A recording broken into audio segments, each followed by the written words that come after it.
You know, everybody always has a movie that they saw 100 times when they were a kid or younger. Sometimes movies that they just don't really know why they watched them. For me, growing up, that was My Best Friend's Wedding. I seem to recall seeing that film more than 50 times. My mum was obsessed with it, even though she had a real problem with some of the language and the connotation. When I moved to the UK, that film that I somehow managed to see 1,000 times actually turned into Four Weddings and a Funeral.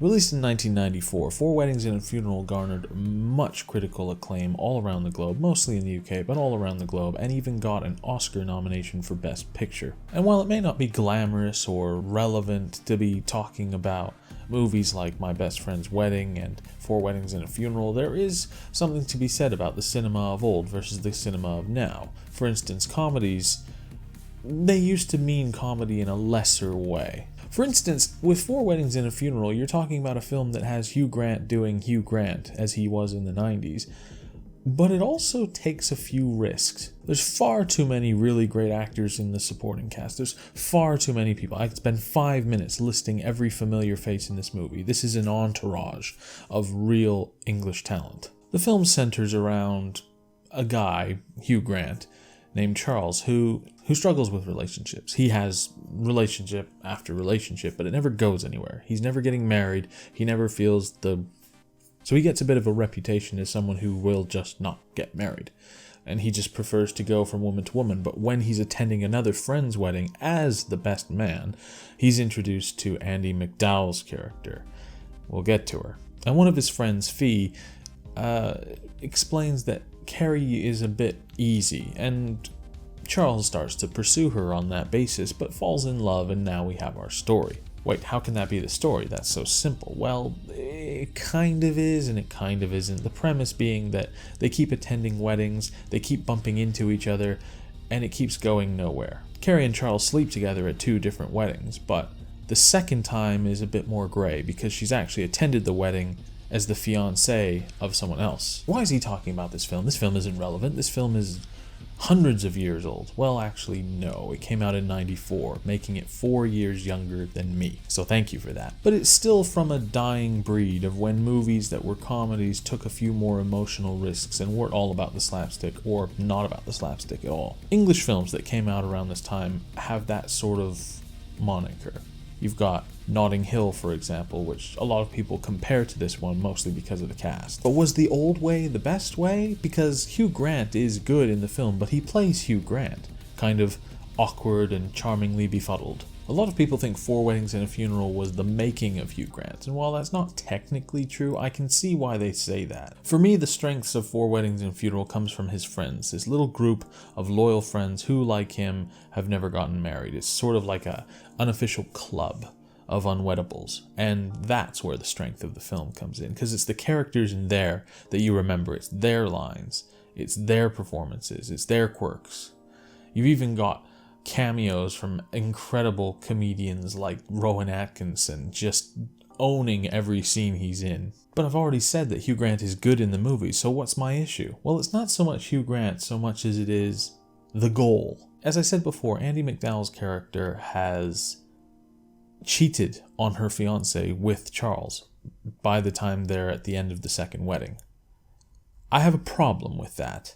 Let me try and explain. In the film, there is this push towards getting Andie MacDowell and Hugh Grant together, and I don't want to see it. But I found this film absolutely fascinating because my memories of it were so good, but going back and watching it recently, I hate the goal. The goal of the film is for me to root for Andie MacDowell and Hugh Grant to get together, and I don't. He shouldn't be with her. He should literally be with anyone but her. He should literally be with any other character in this film except her. Any other character. She proves time and time again she's untrustworthy. She proves time and time again that she's easy. And she proves time and time again that she's just trouble. Wherever she goes, there's trouble. And she's constantly flirting with him, even after she's already got married and we're at the funeral in Four Weddings and a Funeral. She's flirting with him. That is not a good character. I am not rooting for her, and so by proxy, I'm not rooting for the main character, which makes the film a little bit disjointed. I appreciate that this isn't like the most interesting thing I could talk about, but I had to talk about this because I want to look at all these old films, especially ones I remember, being better than they are. And I always just assumed, like, yeah, I remember that movie from being a kid. I remember that it almost got the Oscar for Best Picture. It must be great. Four Weddings and a Funeral, again, is strong in what it does right. And what it does right is, thankfully, most of the time. But the focus, the end goal, is the thing that is so wrong. I don't want to see them get together. Nobody wants to see them get together because they're an awful couple. I mean, he's not especially bad. He's broken a few hearts, but he's not a bad guy. She, on the other hand, is a real piece of work. And as if that wasn't bad enough, Andie MacDowell somehow got a Golden Globe nomination for this film. I have a few questions. The first few times we see MacDowell, she doesn't utter a single line of dialogue in a natural or believable way. It's astounding. Some of her delivery is the worst I've ever seen from an actress. You think how many films, how many B movies have starred terrible, aspiring young actresses? They're better than she is. She is awful. I don't remember her being this bad. Not one enunciation is done properly. Not one spoken word of dialogue sounds remotely convincing. I was getting The Room flashbacks with Tommy Wiseau. Yeah, that bad.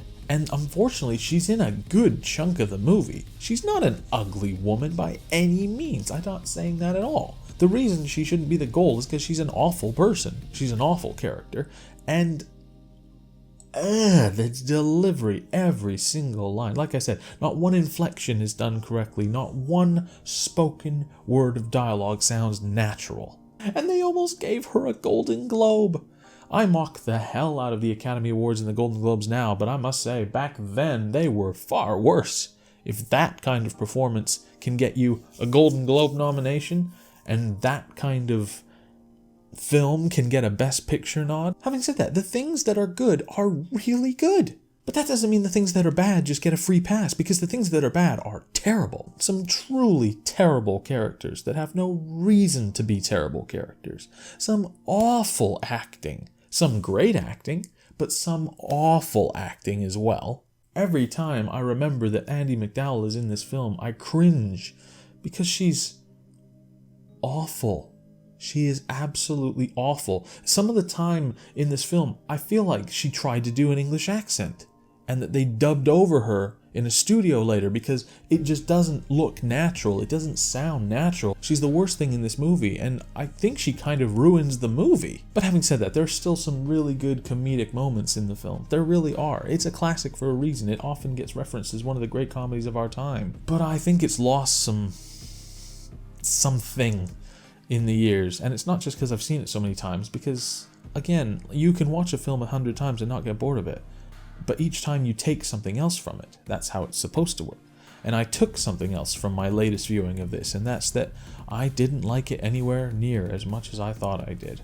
And I don't want to be negative, I want to be positive. But having said that, it is still a standout comedy film, because when it needs to be serious, it's very serious. And you'll cry in this film. You will. There are some very sad moments. There is a funeral in this after all, and it couldn't happen to a worse character. You just do not want to see this character die, and it breaks your heart. It's a standout film. There's nothing else like it, but it's held down by some bizarre decisions, some terrible acting, and ultimately, I'm not rooting for the ending that it wants me to root for, and that's bad. So when you weigh up the pros and the cons, you get something that is terrifically filmed, terrifically acted for the most part, and wonderfully dynamic, but it's also muddled down by some terrible performances and an awful end goal. And when I weigh up the pros and the cons, I still think it's a good movie, but it's definitely not the film I remember. But I still can't help but endorse it because for what it is still a classic, and a classic for a reason. So I am going to give it the rare card. It only just earns the rare card though on the fact that everything else in the film does still work. But the things that are bad are really, really bad. Thanks so much for joining me for another video review, you guys. Hopefully I will be getting the Star Wars one up soon. I'll be watching the film tonight. Gloomy in the north of England at the moment, and there's not really, even if you could go outside, there's not really a lot of in the air, so I'm happy to be in here making videos in the nice, dry, warm house. So I'll be watching Rise of Skywalker tonight after my stream so that I can really get my head in the game for the review. But I just wanted to pop this review up because this is a film that to me was so great and one of my favorites, and now it isn't anymore, which breaks my heart.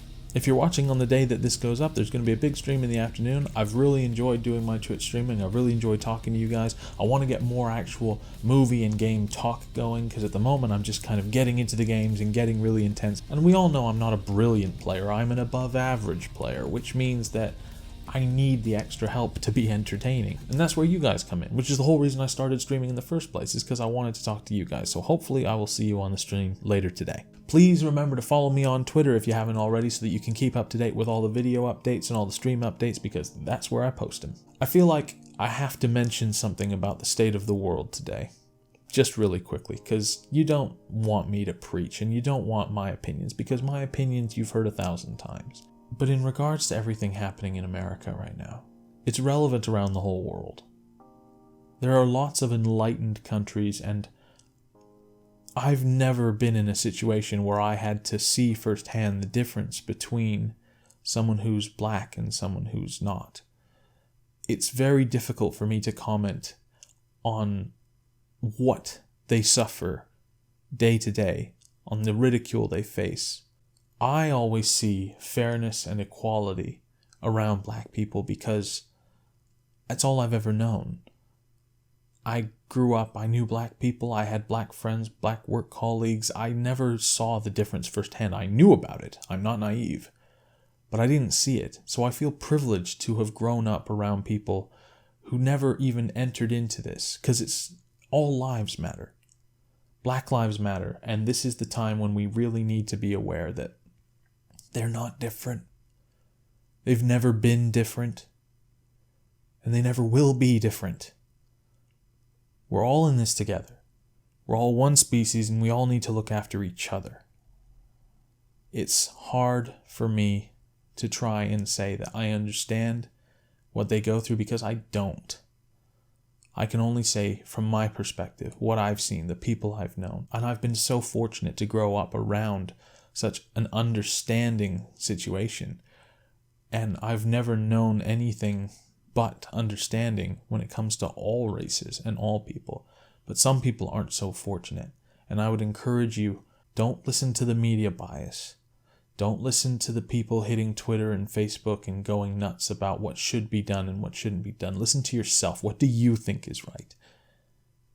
Do you think everyone should be treated equally? Do you think there should be no difference in skin color, in culture? That's the question to ask. What do you think? Not what does everybody else think?